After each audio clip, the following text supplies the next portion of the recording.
मैथिली के समस्त स्नेही अनुरागी श्रोता का राजीवक नमस्कार। श्रोतागण साहित्यिक यात्रा के नव करी लऽ कऽ आइ पुनः हम अहाँ सबके समक्ष अपना यूट्यूब चैनल मैथिली स्नेही के माध्यम से उपस्थित भेलहुँ हँ। आजुक जे ई कथा यात्रा छै, एहि कथा यात्रा के सूत्रधार छथि श्री नंदविलास राय जी। श्री नंदविलास राय जी के एकटा कथा संग्रह छनि सखारी पेटारी। एहिमे से आइ एकटा हिनकर अभिनव रचना राखि रहल छी। रचना से पहले एकटा बात कहऽ चाहै छी, जँ केओ गोटा नव छी हमरा चैनल पर पहले बेर देख रहल छी वा सुनि रहल छी तऽ चैनल सब्सक्राइब कऽ ली से आकांक्षा। तऽ बेस लेल जाओ आजुक ई कथा यात्रा के ई रचना के शीर्षक छियै जजाइत। जजाइत जे फसल जकरा कहै छियै हिंदी में, ओ जजाइत भेलै मैथिली में। हे भगवान, जे हमर खेसारी चरेलक तकर पुतक मुगैत तकरा देखबिह। ई कहि मैलाम बाली बोम पारि कऽ कानऽ लगली, भोरे भोर ओ कनबो करैत आ गरिएबो करैत। भोरे जखन मैलाम बाली छौर लऽ कऽ खेसारी पर छीटैके लेल खेत गेली तऽ समूचा खेतक खेसारी चरल देखली। देखते झमा गेली। खेते में कनैत आ गरियाबैत गाम पर एली। गामों पर अंदून खाली बेटे लगा लगा कऽ गरियाबऽ लगलखिन। मैलाम बाली के कनैत आ गरियाबैत देख कऽ सौंसे कतबे टोली के जनी जाइत सब जमा भऽ गेलै। ओहिमे सँ गाम वाली पूछलखिन जे ऐ दाइ की भेलनि जे एना बताइ जकाँ भेल छथिन। मैलाम बाली कनैत बजली, की कहबऽ कनिया, 5 कट्ठा में खेसारी छलै, फूल बतिया से लदल रहै। भिनसर में नहीं जानि ककर पूत मरलै जे महींष से समुच्चा खेत के खेसारी चरा लेलक। जखन भोर में छौर छीटै लए गेलहुँ तऽ देखलहुँ खेतक हालत देख कऽ। गाम वाली बाजल, जुन कानूत भगवान वही चरलाहा खेत के पूरा कऽ देतनि। मैलाम बाली बजली, हे कनिया, देखबहक तऽ धैर्य नहीं रहतऽ तोरा, कुट्टी कुट्टी के समूचा खेतक खेसारी चरा लेलक। ई कहि मैलाम बाली छाती पीटैत फेर गरियाबऽ लागल। हे ब्रह्म बाबा, जँ खेसारी चरेनिहारक पूत मरत तऽ हम तोरा जोड़ा छागर ढोल बजा कऽ चढ़ेबऽ। ज्ञानी सब अहिना गाम घर में करै छै। फूलचंद राउतक पत्नी तिलाठ बाली गाम बाली के गोबर पाथै लए कहे आयल छल। ओहो मैलाम बाली के ढेरिया पर जनी जाति सभक भीड़ देख कऽ ससैर कऽ लग जा कऽ सबटा गप बुझलनि। ओहो मैलाम बाली के ढाढ़स बनबैत कहलनि जे आब गरिएला आ कनला से कोन लाभ हेतनि। दिनकर बाबा पर आशा करो तऽ वएह सबटा पूरा करै छथिन। फूलचंद राउत के गाँव में सब गोटे खलीफा कहै छलै। आब सुनियौ, इएह छियै छोर फूलचंद राउत। ओकरा सब खलीफा कहै छलै। ओकर देहो खलीफे जकाँ लगै छै, पहलवानी करै छै, गामक अखड़ाहा पर नवतुरिया सबके कुश्ती सिखबै छै, मुदा अछि बड़ मोछंड। ओकर उमेर लगभग 30 बरख हैत। 5 बीघा खेत छै, जोड़ा बरद आ 2टा महींष पोसने अछि। महींष अपने से चरबै अछि, दूबो गाड़बो अपने करै अछि। भोर में महींष दुहि कऽ 1 लोटा काँचे दूध नित्य पीबैए। भिनसरबा में दुनू महींष खोलि पोसर चरबै छै अछि। ककरो मसुरी, ककरो खेसारी तऽ ककरो गहूँम भिनसरबे में चरा आबैए।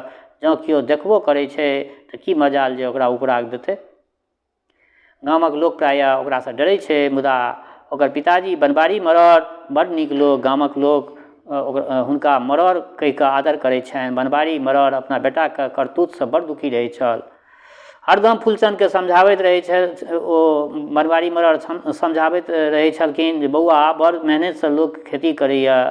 ककरो जजाइत चरेबहक तऽ ओ कल्पना तोरा जरूर पड़तऽ। तेँ ककरो जजाइत नहीं चराबी आ न ककरो कोनो अपराध करी।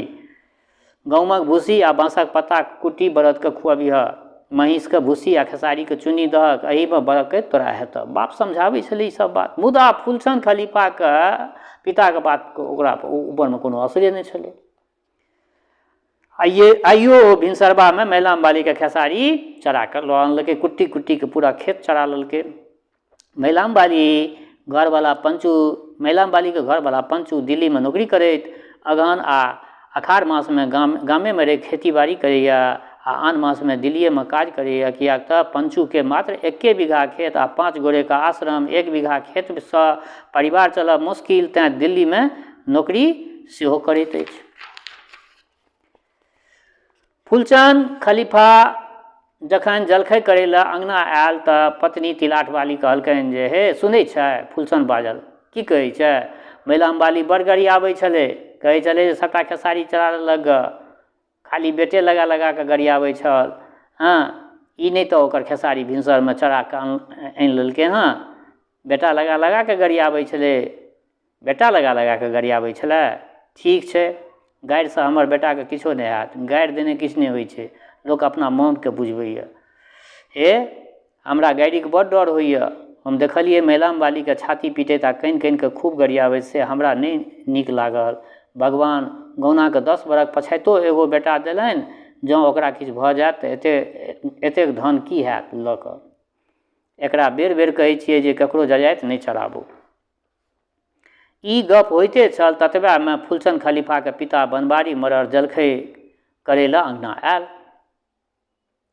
सब बात बुझि बाजल, बौआ बहुरिया नीके ने कहै छ, हम तोरा बेर बेर बुझबै छियै, मुदा तू हमरा गपके कोनो मायने नहि दै छ। फुलचंद बाजल, महिलाम बाली बड़ गरियाबै छलै, तऽ आब ओकर फल ओ अपने भोगि लेत।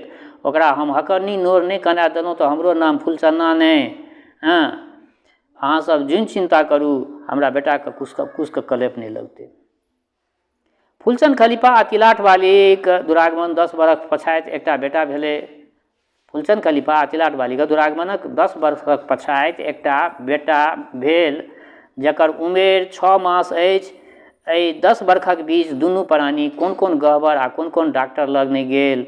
रातिमे फुलचंद महिलाम बालीके खेतमे 2 कट्ठा मौसरी उखाड़ि अनलक आ रातिएमे बरद आ महीँसके खुआ देलकै। जखन रातिमे मौसरीके बोझ लऽ कऽ आयल तऽ ओकर बाबूजी जगले रहथिन। मरड़ पूछलखिन जे बौआ एहन काज किया करै छ, ई नीक गप नहि। फुलचंद बापके डटैत बजलै, तो चुप रह बुढ़बा, महिलाम बालीके खेतमे कोनो जजाइत नहि रहऽ देबै। नहि देखलक जे भोरे बेटा लगा लगा कते गरियाबै छलै मौगी।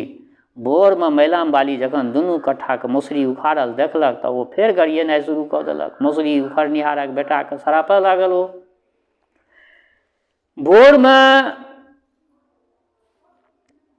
भोरमे महिलाम बाली जखन 2 कट्ठाके मौसरी उखाड़ल देखलक तऽ वएह गरिएनाइ शुरू केलक। मौसरी उखड़निहारके बेटाके सरापऽ लागल। बनबारी मरड़ सोचलक जे आब कोनो उपाय करक चाही, नहीं तऽ फुलचंदमाके आदतमे सुधार नहि हेतै, अहिना करिते रहतै।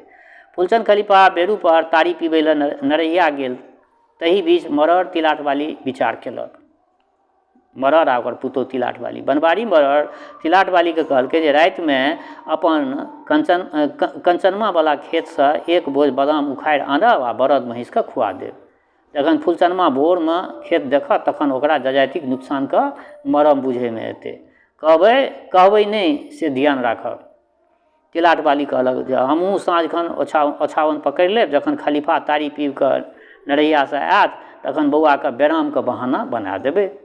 कहबै जे बौआ दुखित भऽ गेल छै, एही बहानासँ खलीफाके बुझा देबै। मरड़ बजला, ठीक विचार केलऽ हँ। रातिमे जखन फुलचंद तारी पीब कऽ निशाँसँ बुत्त भऽ माछ नेने अँगना आयल तऽ तिलाठ बालीके हाक देलकै। मुदा तिलाठ बाली घरसँ निकलल आ ना किछु बाजल। तिलाठ बाली न निकलल आ न किछु बाजल। 3-4 हाक सुनलाके पछाति तिलाठ बाली घरेसँ बजलक, की कहै छै, बौआके मोन बड़ खराब है। हँ, मारि चिचियाइ छलै, कखनो मुँह सापुटे नहि लै छै, 4 बेर उल्टियो भेलै हँ, दूधो नहि अर्घै छै। पता नहि छौड़ाके की भऽ गेलै, कते गोसाई पितरके कबुला केलिए ग, तखन जाकऽ अखन सुतलै हँ। लोकक हहंकाल पड़ि रहल ग। एकरा बेर बेर कहै छियै जे ककरो जजाइत नहि विदैत करो, ककरो कोनो अपराध नहि करो, मुदा हमर ई नहि सुनै छै। पत्नीके बात सुनिकऽ फुलचंदमाके निशा फाटि गेलै। माछक झोरा टाटमे टाँगि कऽ घर गेल आ बेटाके देखलक। तिलाठ बाली फेर बाजल, बड़ी काल तक कनै छलै, अखने सुतल ग, ई बाहर जाओ, बिन हाथ पैर धोने बच्चा लग आबि गेलै। फुलचंद बाजल, 1 किलो भाकुर माछ अनने छी, माछके की करबी, जँ रातिमे नहि तरमे तऽ महकि जेतौ। तिलाठ बाली बाजल, ताबे तू फाँसुल लऽ कऽ माछ बनाबौ ग। बौआ जखन नीक नहाइत सुति रहतै तखने हम जाकऽ भानस करब। फुलचंदमा अपनेसँ माछ बनबऽ लागल। रातिमे खेनाइ अबेरसँ बनल। खाइत पीबैत अधरतिया भऽ गेल। आइ फुलचंदमा भिनसरवासँ महीँसके पोसऽ चरबै लए नहि गेल, किएक तऽ अबेर सुबेर नीने नहि ओकरा टुटलै। भोरमे जखन ओ पोखरि दिस जाइत रहै तऽ अपना खेतमे लगभग 10 धूर बादाम उखाड़ल देखलक। देखते सौंसे देहमे जेना ओकरा आगि नेस देलकै। बता भेल गाम पर आबि अंठ संठ बाजऽ लागल। केकरा हॉस्पिटल जायके मोन भेलै जे हमर बादाम उखाड़ि अनलक, जँ कनिको पता चलि जायत तऽ ओकरा हम अधमोगैत कऽ हॉस्पिटल पठा देबै। गाममे आब ककरो बादाम नहि रहऽ देबै, सभक बादाम उखाड़ि उखाड़ि कऽ बरद महीँसके खुएबै।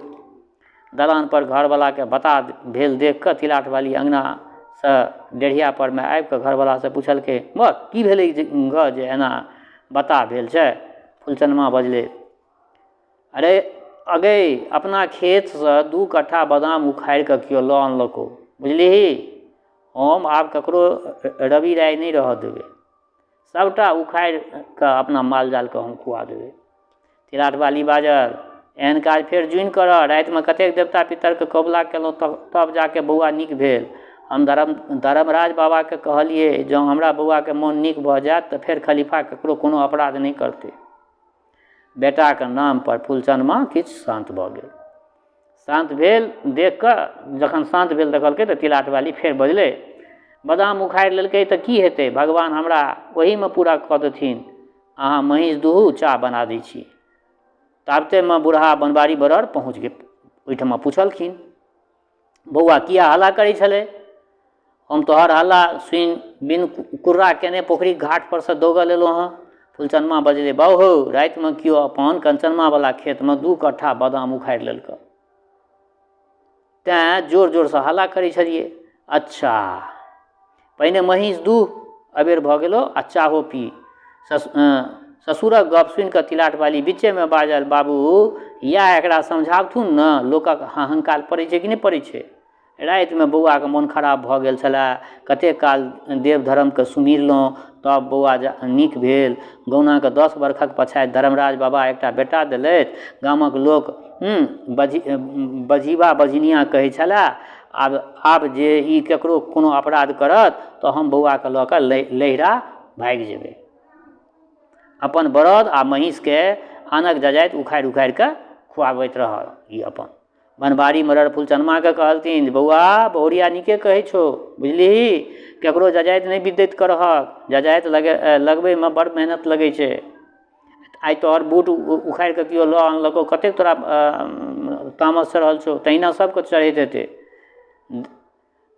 देखक तऽ तोहर बादाम उखाड़ि लेलेसँ तोरा केहन समूचा देहमे आगि नेस देलकौ हँ, तहिना तऽ आनोके ने होइत हेतै हो।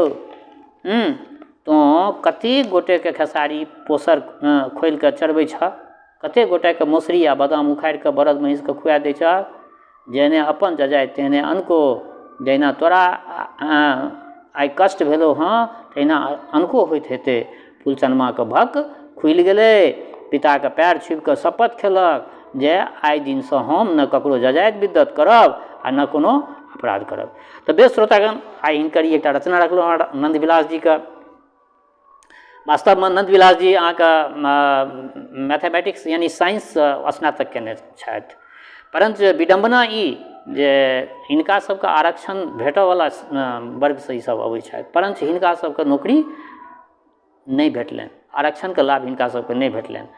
आ परिणामतः अखन ओ गाँवमे जे छै से महिषानक जीवन आ किछु किछु लिखै छथि। तऽ लिखै छथि तऽ ई कथा अहाँ सबके केहन लागल, तैँ लऽ कऽ नन्दविलास जीके सब चीज हम बता देलहुँ जे नन्दविलास जी छथि स्नातक, परञ्च गाममे महिषान छथि, महीँस पोसै छथि, खेती बाड़ी करै छथि, बेरोजगारीके जीवन जीवै छथि। परञ्च ई कथा सखारी पेटारीमे एहि तरहके कए गोट कथा जे छै से हिनकर हम प्रस्तुत केलहुँ हँ। एहि कथाके सन्दर्भमे अपन प्रतिक्रिया जरूर राखब। दोसर बात, हमर श्रोता चाहे गाँवमे रहै छी वा प्रदेशमे, देशमे रहै छी वा विदेशमे, जतऽ कतौ रहै छी, स्वस्थ रहू, निरोग रहू, अपना आचरणके पवित्र बनेने राखू। माता जनक नन्दिनी जगदम्बा माँ वैदेहीके कृपा सदिखन अहाँ सब पर बरसैत रहए। शुभकामनाक संग जय मिथिला, जय मैथिली।